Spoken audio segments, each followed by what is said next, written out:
नमस्कार बच्चों, आज के इस वीडियो में हम डीसी मोटर के रियोस्टेटिक ब्रेकिंग यानी डायनेमिक ब्रेकिंग के बारे में डिटेल में समझेंगे।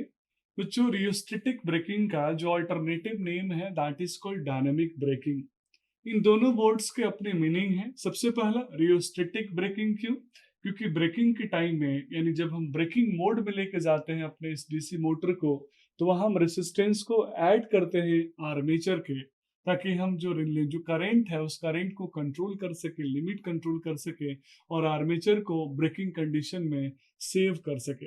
अगर आपको याद होगा, इंडक्शन मोटर में जो डायनामिक ब्रेकिंग था, रियोस्टेटिक ब्रेकिंग था, उसमें हम डिस्कनेक्ट करते थे और डिस्कनेक्ट करने के बाद वापस से उसको आप दो टर्मिनल्स को शॉर्ट करते थे।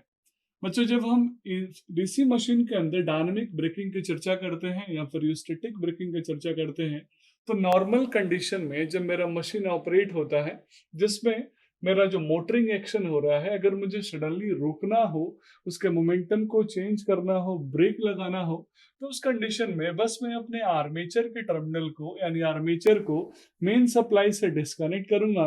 अब ऑप्शन आता है कि डिस्कनेक्ट करने के बाद क्या मैं आर्मेचर को के टर्मिनल्स को ओपन ही छोड़ दूं? तो नहीं, this is not a healthy way, क्योंकि आर्मेचर के अंदर अपना मोमेंटम है, अपनी बैक ईएमएफ है, और उसको प्रॉपर चैनलाइज करना, उसके करंट को लिमिट करना भी हमारी रिस्पॉन्सिबिलिटी है। अदरवाइज वो डैमेज करेगा उसकी वाइंडिंग को।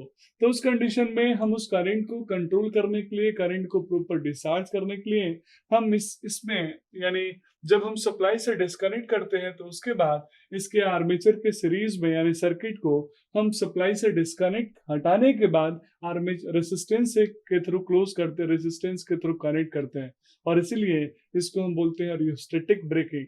डायनेमिक ब्रेकिंग, रियोस्टेटिक ब्रेकिंग एक ही ब्रेकिंग है जिसमें बड़ा सिंपल सा ऑपरेशन है कि आप अपने चाहे डीसी शंट मोटर, जो मैं आपके लिए एग्जांपल लेके आया हूँ, चाहे आप डीसी सीरीज मोटर हो, किसी के भी रिस्पेक्ट में देख सकते हैं कि आप अपने जो भी आर्मेचर आपका मैन टर्मिनल है, उसको आप मेन सप्लाई से डिस्कनेक्ट करेंगे जबकि आप भी आपको ब्रेकिंग लगाना हो, और एक लिमिटिंग रेसिस्टेंस के थ्रू आप सर्किट को क्लोज करके आर्मेचर को यानी रोटर को स्लो डाउन करेंगे, ब्रेकिंग मोड में लेके आएंगे।